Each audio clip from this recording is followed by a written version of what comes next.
what it's done for me in the last year. And Jeremiah, I am such a crier. So I'll try to get through it. Okay, so in order for you to understand my why, I feel like you really need to know a few things about me. One, my parents raised me to be strong and confident and determined and to never give up. Those traits carried over into our schoolwork, into our jobs, into being really strong athletes. I was a really good athlete. It's okay to admit when you're good at something, admit your strengths. So for me, second thing, high school, I was a tomboy. Through and through. I was the girl that hung out with the boys, playing basketball in my lunch hour. My brother and I would go to the gym 5 a.m. to get a workout in. My dad would follow us with the headlights at 9 p.m. So we could get a run in.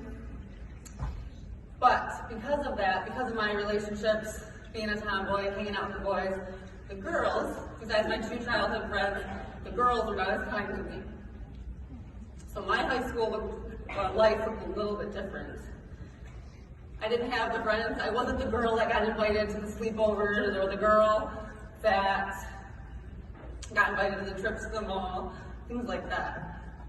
Fast forward, I'm in college, and now I'm with all of these women in my dorm room. Freshman year, so my first month in, I'll never forget. We're all sitting around watching Friends. That dates me a little bit. We're all sitting there watching Friends one night, and a girl looks at me, and she goes, "Wow, Tara, you're nothing like I thought you were going to be." I'm like, that's a weird thing to say. So I looked at her, and, well, what did you think I was going to be like?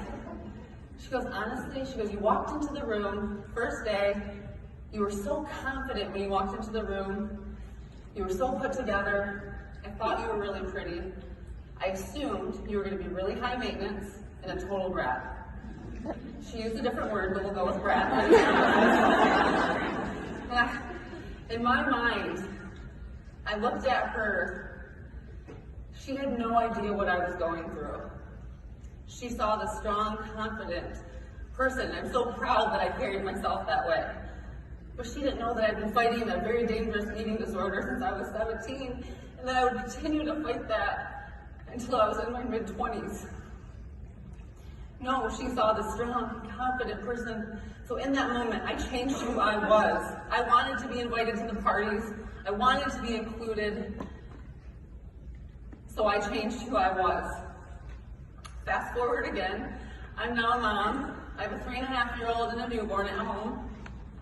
And I couldn't send my daughter to daycare, so I decided to take a break from my marketing exec job and stay home with my kids.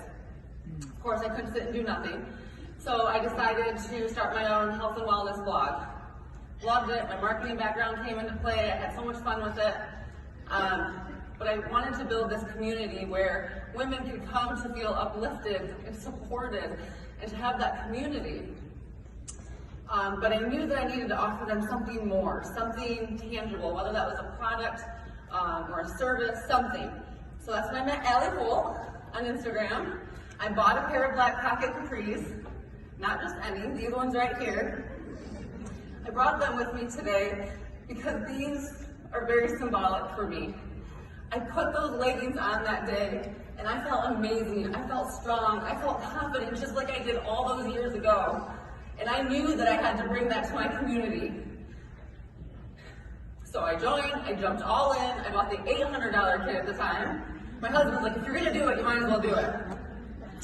So, jumped in, I signed up for Mini Summit in Dallas, and then Allie tells me we're gonna be staying in a house with 16 women. Not any women, it's gonna be Andy Bradley, and Sarah Anderson, and Jody Lennon, and Elise, and Chelsea, and gosh, I can't even think of everybody right now, sorry. And I was petrified. I was so terrified. I wanted to just forget the whole thing. But I got there that weekend, and not only were these women welcoming, they were kind and genuine. And I knew in that moment that I found the community that I had never had in my life before, and the one that I never knew I needed. So I can teach you anything today. It's to share this opportunity because it is an opportunity. You have no idea what the person sitting next to you down the street at your gym is going through. Maybe they're going through eating disorder like I was, or maybe they're having infertility problems, or maybe they're having a domestic violence issue. You have no idea what that person next to you is. So if you treat your business like the opportunity that it is, and don't feel like it's an inconvenience to talk to them about the opportunity or to ask them to book that party, I guarantee you, you will see a change in your business for the better, and you will start climbing.